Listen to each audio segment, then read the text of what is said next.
महाकुंभ 2025 में करोड़ों श्रद्धालु गंगा स्नान करने पहुंचे, लेकिन उस भीड़ में एक मां की सबसे बड़ी श्रद्धा टूट गई। जब भगवा कपड़ों में लिपटा एक साधु उसकी गोद से उसका 3 साल का बच्चा छीनकर भीड़ में गायब हो गया। कौन था वो साधु? क्यों उठा ले गया मासूम को? और जब माँ बाप ने उसे ढूंढ निकाला तो उनके पैरों तले जमीन खिसक गई। यह कोई साधारण घटना नहीं थी, यह कुछ ऐसा था जिसे जानकर आपके रोंगटे खड़े हो जाएंगे।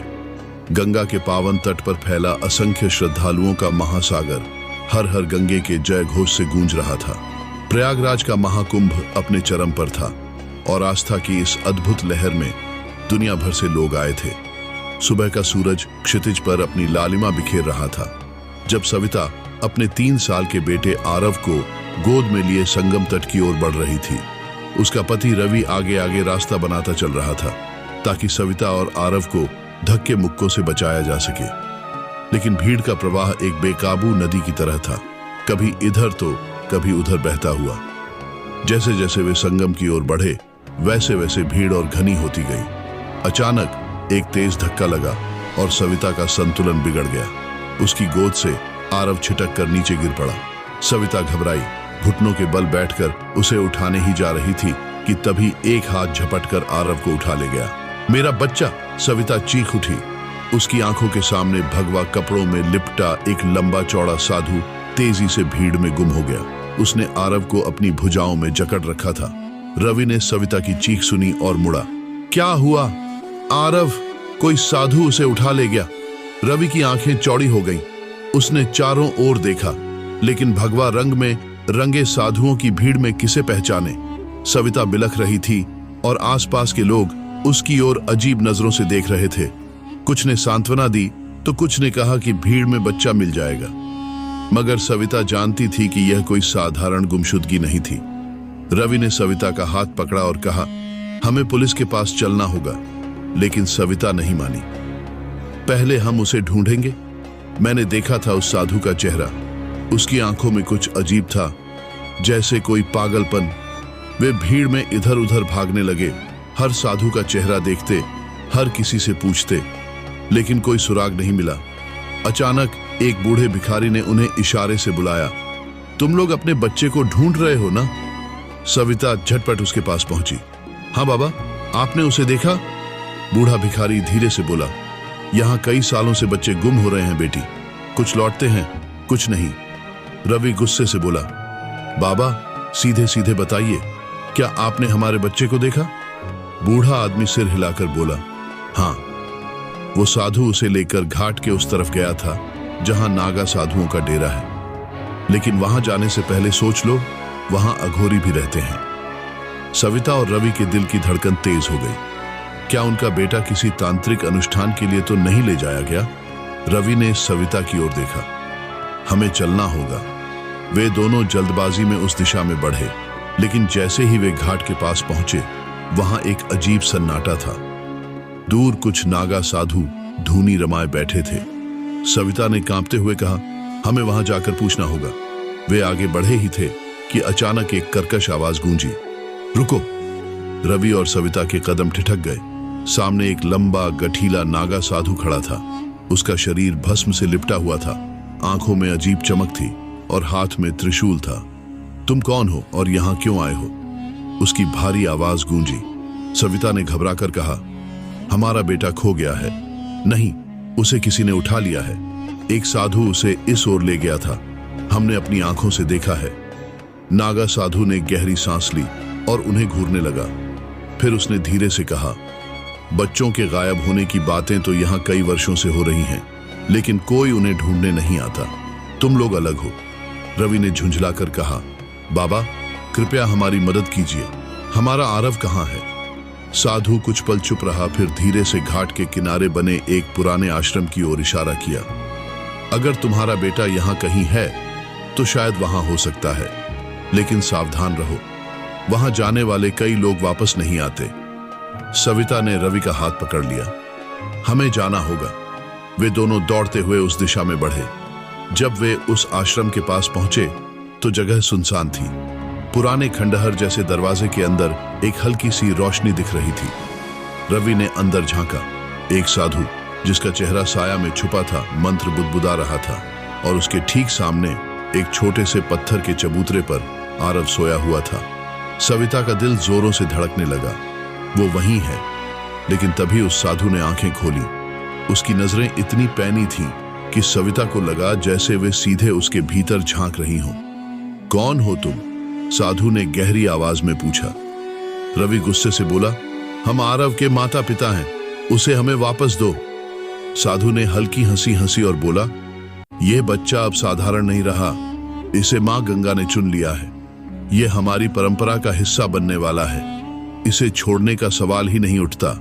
सविता का खून खौल उठा। यह मेरा बेटा है, कोई भी मुझे उससे अलग नहीं कर सकता।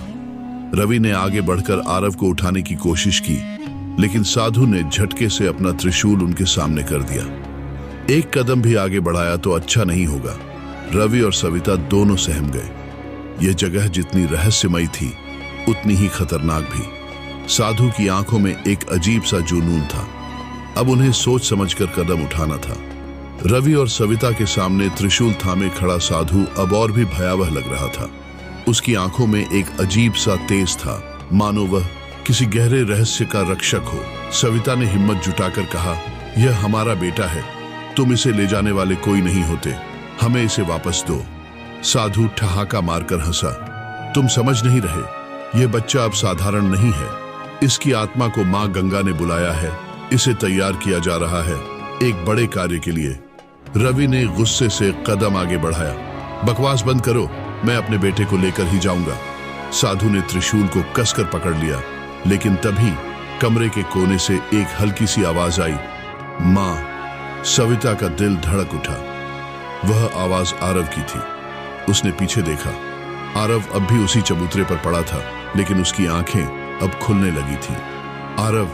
सविता दौड़ पड़ी, लेकिन साधु ने त्रिशूल घुमाकर जमीन पर दे मारा। तेज गूंज के साथ धुआं सा उठने लगा और पूरा आश्रम किसी रहस्यमयी ऊर्जा से भर गया। रुको! साधु गरजा, अगर तुमने एक कदम और बढ़ाया तो इसका परिणाम भयानक होगा। लेकिन सविता नहीं रुकी। वह अपने बेटे की ओर बढ़ी, उसकी गोद में समेट लिया। आरव, बेटा, तुम ठीक हो? आरव थका हुआ लग रहा था, लेकिन जैसे ही उसने अपनी मां का स्पर्श महसूस किया, वह रोने लगा। रवि ने तेजी से सविता और आरव को अपनी ओर खींचा। अब बस, हम जा रहे हैं। साधु की आंखें क्रोध से जल उठी। तुम इसे लेकर नहीं जा सकते, कोई हमें रोक नहीं सकता। रवि ने दहाड़ लगाई और तेजी से दरवाजे की ओर भागा। लेकिन तभी रवि, सविता और आरव दरवाजे की ओर भागे, लेकिन जैसे ही वे उसके करीब पहुंचे, दरवाजा अपने आप भड़ाक से बंद हो गया। पूरे आश्रम में अजीब सा अंधेरा छा गया और हवा में एक रहस्यमयी गूंज फैलने लगी। साधु की आवाज गूंजी, तुम लोग यहां से जीवित नहीं जा सकते। मां गंगा जिसे चुनती है, उसे कोई नश्वर शक्ति नहीं छीन सकती। रवि ने घबराकर दरवाजे को जोर से धक्का दिया, लेकिन वह हिला भी नहीं। सविता ने आरव को कसकर पकड़ा और डर के मारे कांपने लगी। साधु ने आंखें बंद की और कोई गूढ़ मंत्र बुदबुदाने लगा। अचानक दीवारों से भस्म उड़ने लगी और आग के छोटे छोटे गोले हवा में मंडराने लगे। आश्रम का पूरा माहौल भयंकर और अलौकिक होता जा रहा था। रवि ने सविता को पीछे किया और खुद आगे बढ़कर साधु की आंखों में देखा। जो भी हो, मैं अपने बेटे को लेकर जाऊंगा, चाहे कुछ भी हो जाए। साधु की आंखों में एक पल के लिए संदेह झलका, लेकिन फिर उसने क्रोध से कहा, तुम जैसे सामान्य मनुष्यों को नहीं पता कि तुम क्या करने जा रहे हो। यह बच्चा अब इस दुनिया के लिए नहीं है। सविता चिल्लाई, बकवास बंद करो, यह मेरा बेटा है। कोई भी मां अपने बच्चे को किसी भी ताकत के आगे नहीं छोड़ सकती। रवि ने मौका देखकर दरवाजे के पास रखा, एक पुराना दीपक उठाया और उसे पूरी ताकत से साधु की ओर फेंक दिया। दीपक हवा में लहराया और सीधे साधु के पास रखे घी के दियों पर गिर पड़ा। अचानक आग भड़क उठी और चारों ओर धुआं फैल गया। साधु हड़बड़ाकर पीछे हटा। नहीं! रवि ने इस मौके का फायदा उठाया और जोर से दरवाजा धक्का दिया। इस बार दरवाजा चरमराया और अचानक अपने आप खुल गया। भागो! रवि चिल्लाया। सविता आरव को गोद में लिए दौड़ पड़ी। उनके पीछे आग और धुएं की लपटें थीं और साधु की गूंजती हुई गुस्से भरी आवाज, तुम लोग इसका अंजाम नहीं जानते। रवि और सविता दौड़ते हुए घाट की ओर भागे। बाहर आकर उन्होंने एक पल के लिए पीछे देखा। आश्रम के अंदर आग भड़क रही थी और साधु की परछाई लहरों की तरह हिल रही थी। सविता कांपते हुए बोली, क्या हमने सही किया? रवि ने गहरी सांस ली और आरव को गोद में लेकर कहा, हमने अपने बेटे को बचाया, यही सबसे जरूरी था। लेकिन तभी पीछे से किसी ने उनका नाम पुकारा। वे दोनों पलटे। रवि, सविता। उन दोनों के कानों में एक गहरी रहस्यमयी आवाज पड़ी। वे धीरे धीरे पीछे मुड़े। घाट की ओर से वही बूढ़ा भिखारी उनकी ओर आ रहा था, जिसने पहले उन्हें नागा साधुओं के डेरे का रास्ता बताया था। लेकिन इस बार उसके चेहरे पर एक अलग ही गंभीरता थी। तुम लोग भाग आए, लेकिन तुम समझते नहीं कि तुमने क्या किया है, उसने भारी आवाज में कहा।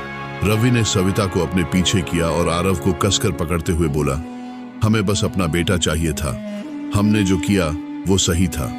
बूढ़े भिखारी ने गहरी सांस ली और उनकी आंखों में देखा। क्या तुम सच में मानते हो कि तुम उसे बचा लाए? सविता का दिल धड़क उठा। तुम क्या कहना चाहते हो?